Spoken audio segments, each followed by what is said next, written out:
Hi everyone, it's time for another DIY, how to make your own delicious gourmet cake bites.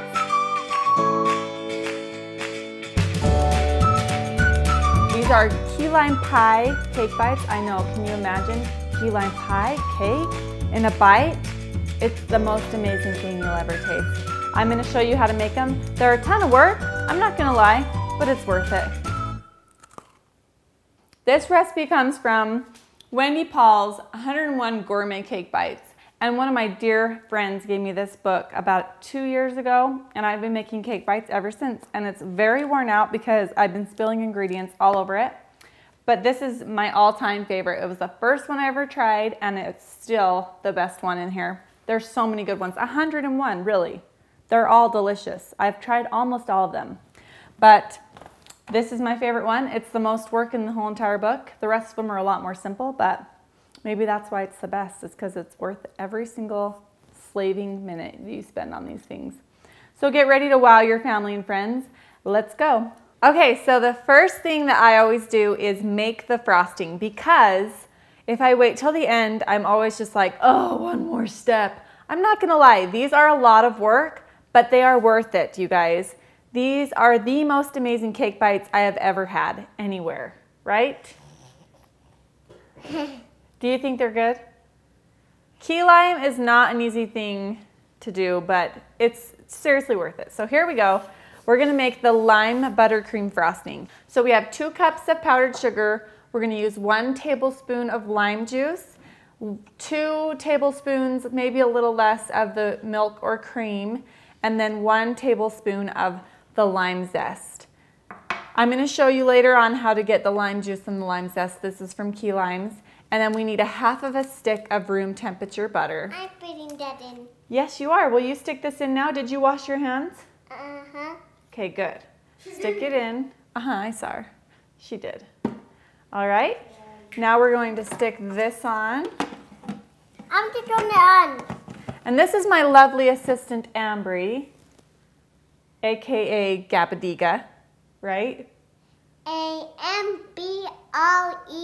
That's how you spell it. Good job. She is 4, huh? So turn this knob and let's cream up that butter. The one? Mm-hmm.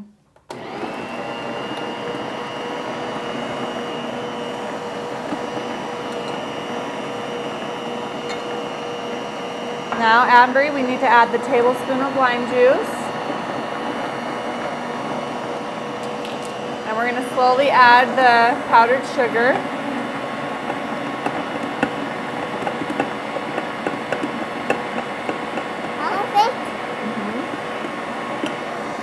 And then we're going to add 2 tablespoons of the cream. Ooh, that was a little more. And 1 tablespoon of the lime zest.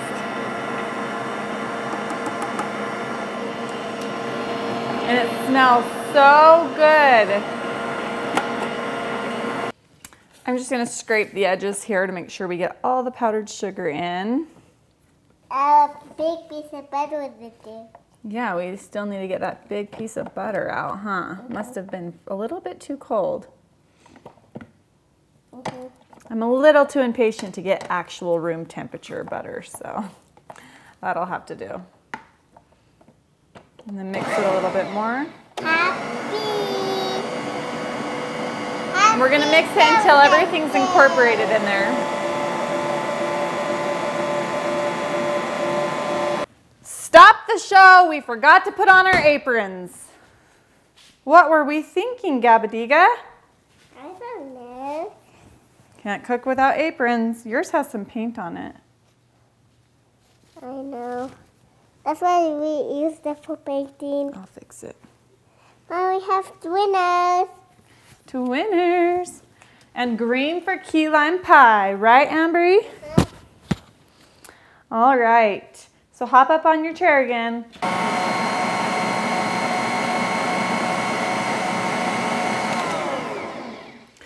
And that's it.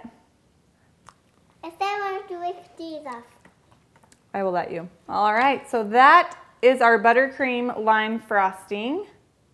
Ambry's gonna lick it up. and I'm gonna put it in a bowl and save it for later. So once your frosting's done and in another separate bowl, just set it aside. Here's mine. Now the recipe only calls for 1/4 cup of frosting. You can see here that that's more like a cup and a 1/4. The cake? So yeah, so you'll have some extra frosting if you want to make some cupcakes or something, or just eat it. Cake. You can do whatever you want with it. I freeze it sometimes, and then next time I make these cake bites, I don't have to make the frosting. I just pull out the frosting from the freezer. So keep that in mind. But I find that if you make less than that, then it's just too hard to mix it in my mixer. And so that's what I do. Okay, so now once you've gotten that all mixed up, you're gonna rinse out your bowl and your beaters, and you're gonna make the cake part. So first thing you're gonna do is walk over to your oven and turn it on to 350. Whoa, you did it. No shells. All right, so for the things you're gonna need for the cake part, you're gonna need to buy a yellow box cake mix, some half and half. I've made this with just milk before and it worked fine. I couldn't really tell a difference, but I like to use half and half. So if I'm going to the store, and usually when I make the key lime pie, I remember to get the half and half because you also have to buy a little bag of these key limes. You can use regular limes, but they don't taste the same. It's way better with these little key limes. They have a very distinct flavor. So I always get the little bag of them, and then what I do is I take them all out and I wash them. And I've already done all of them except for the one because I wanted to show you. And I take a zester, I think it's called. I don't really know what it's called. And I just get all of the zest off because you need quite a bit of zest. And I don't have to do the entire bag if I'm making just one batch. I usually just do half of the bag. So you need 3½ tablespoons of the zest, but it's divided. So I put 1 tablespoon of zest in the frosting, and I'm gonna put 1/2 of a tablespoon of zest in the cake mix. And then as soon as the cake is done, we'll need another 2 tablespoons for something else. But I just make sure that I have at least the 5 or 3½, whatever tablespoons that I need. And then that's all the ones you need to zest. Once you've gotten enough zest, I love that word, it's zesty. You like that word? Say zest. Zest. Zesty. Zesty. All right, so it'll look like this. And this is like the most work of anything here. And yes, you will hate me for doing this because this is the point where you're thinking, is this really worth it? Yes, it's really worth it. It's so good, you guys. Okay. So we got all of the zest here from the limes, and then once these little limes are like this, you cut them in half. So we have all of the lime zest here. This is a lot. I'm doing a double batch because I can. And these are awesome to freeze. So if you're making them ahead of time, you can freeze them and then dip them the day that you're going to use them for a wedding or whatever, baby shower, party. And then I always use a little wire strainer when I'm squeezing the limes, and it catches all of the seeds. Because nobody wants seeds in their cake bites, I promise you. And yes, this is very, very hard to get all of this lime juice out of these teeny little limes. Sometimes they're more juicy than others. This one's really dry, but.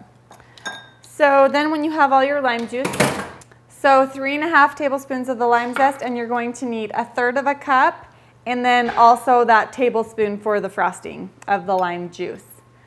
So now we're ready to throw it all in the mixer. Do you want to help me? Stand up. So you put the yellow cake mix in the mixer there. Shake it out. There we go. There's a little bit more. Ah! All right, and then we're going to do 1/2 tablespoon of the lime zest. We're doing 1/3 cup of key lime juice. Make sure it's key lime. You can even buy key lime juice already like in the concentrate little bottles, but I think it's way better fresh. And then we're going to do 2 eggs. Pour them in. Last but not least, 3/4 cup of half and half.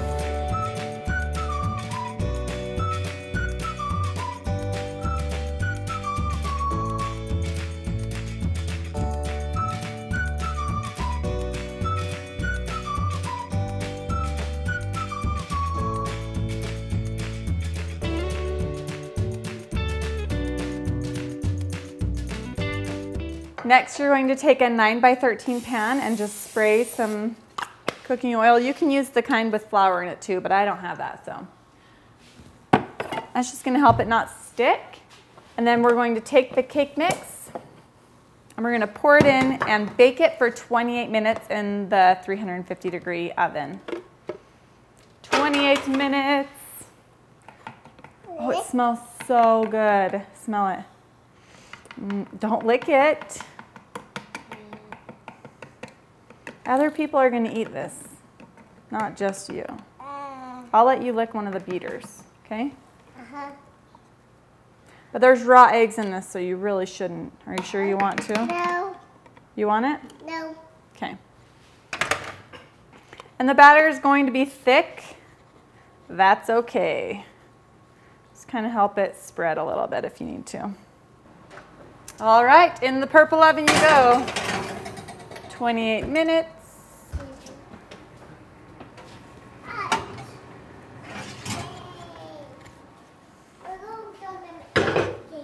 So as soon as 28 minutes is up, you can test it with a clean toothpick. If it comes out clean, which it always does, 28 minutes is perfect.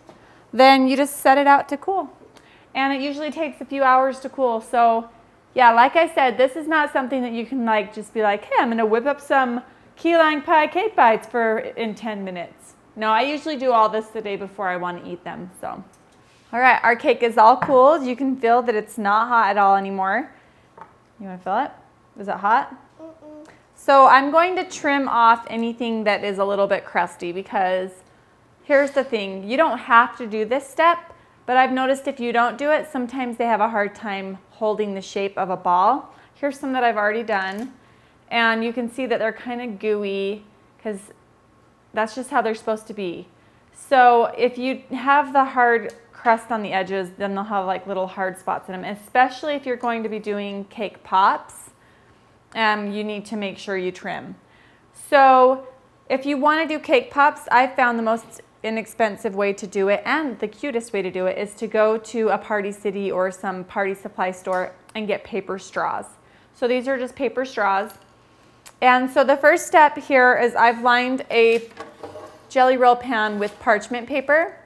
And I do this right now on this step because if you don't do it right now, then you have to remove, unless you have a ton of jelly roll pans, you'll need to pull them all off after you've frozen them and then put them all back on once they've been dipped. So I find it easiest just to line it right now. But this is what you do. This is how I trim it. I just kind of take a sharp serrated knife and I just go all the way around the edges of the cake.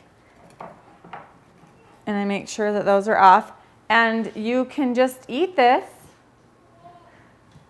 It's always good to have some little sugar disposals, i.e. kids. Okay, so once I get all the crust on the edges gone, I just cut it into fourths so that it's a little bit easier to handle. And you can also trim off the back. This is a lot less crusty, but since I want all of the colors, you see how it's a little bit darker than the actual cake? I want to stay consistent in my color too. I want them to be really light and pretty like this. So I'm going to trim off this bottom section also.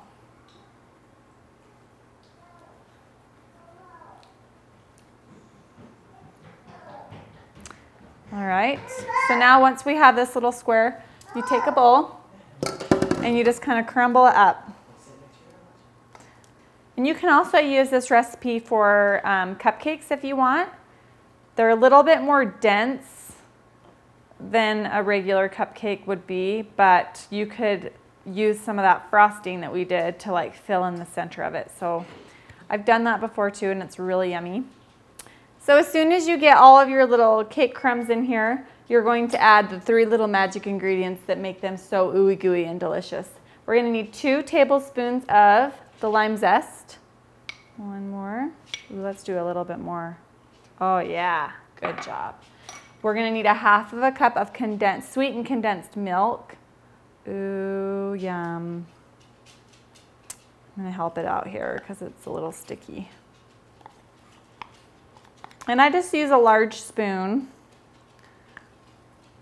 And then you're going to need that 1/4 cup of that buttercream lime frosting that we made earlier.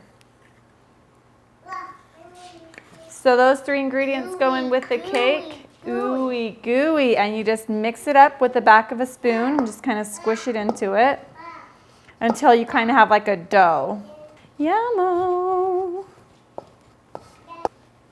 Okay, you can see this consistency. It's almost like cookie dough. So that's perfect. All right, so this is not absolutely necessary, but I found that it makes my life a lot easier. I have a small cookie baller.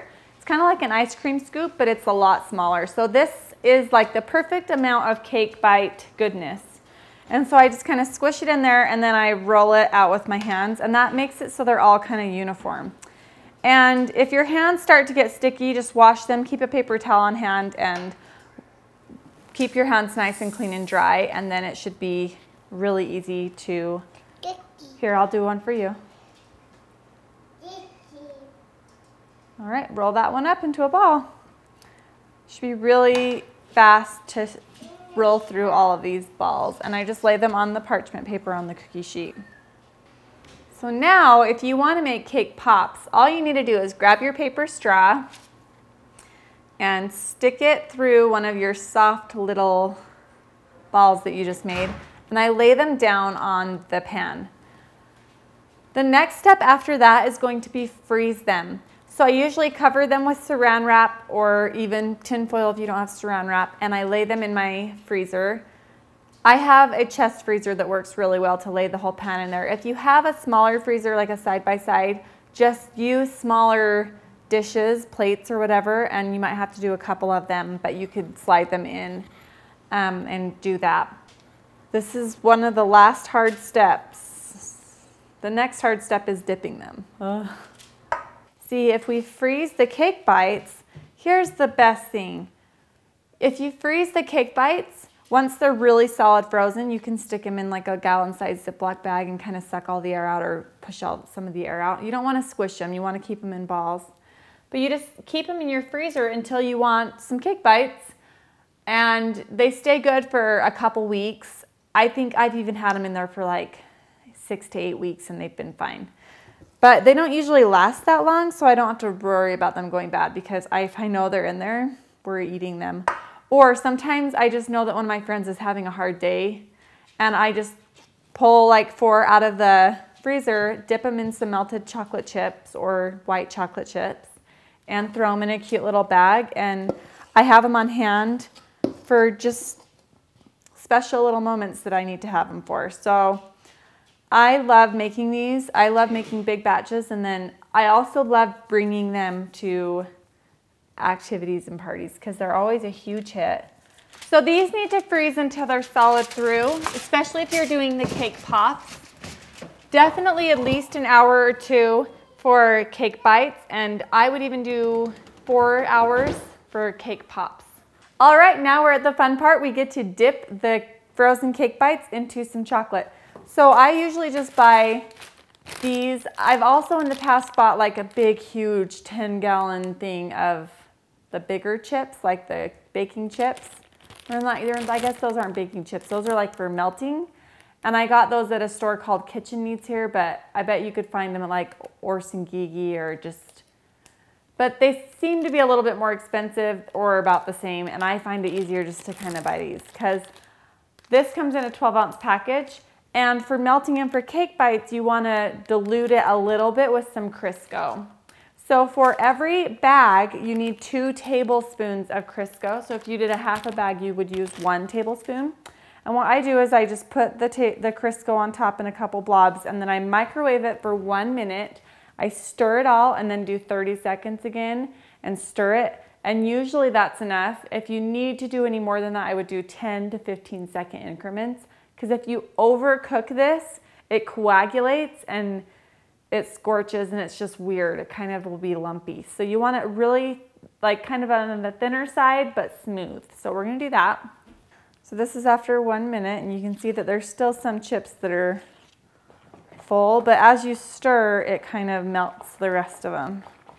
So as soon as it's smooth, you're ready to start dipping.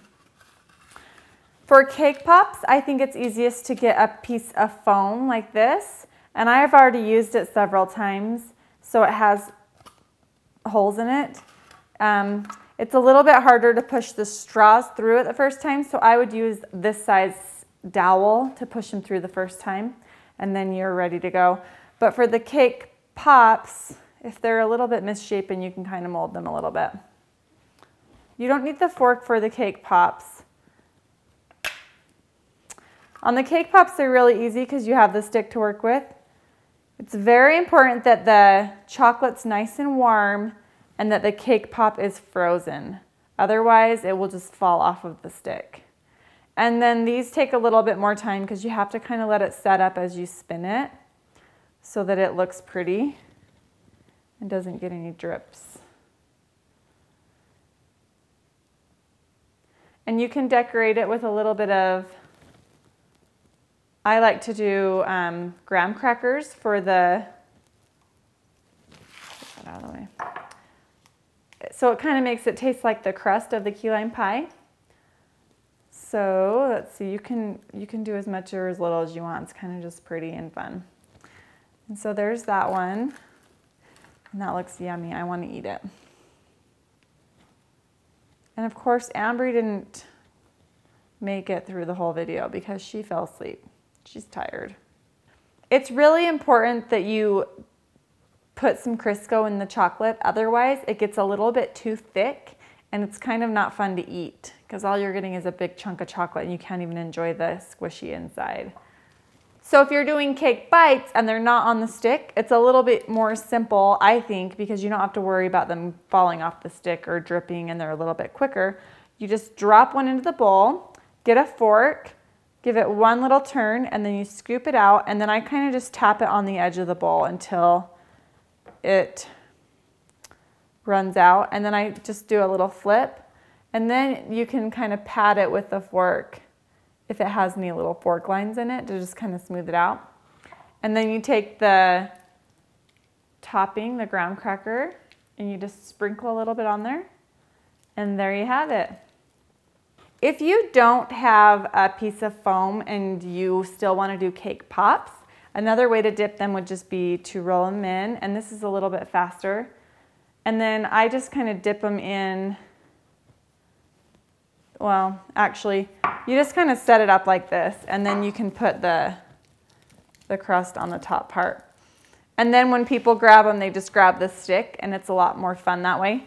But so there's a carameled apple recipe that I always do upside down like this because it's like a little carameled apple. So that's really fun, but you can do it either way. They taste the same. It's up to you guys. So you can choose just to dip them in the chocolate and do regular bites, cake pops, or upside down cake pops. It's up to you.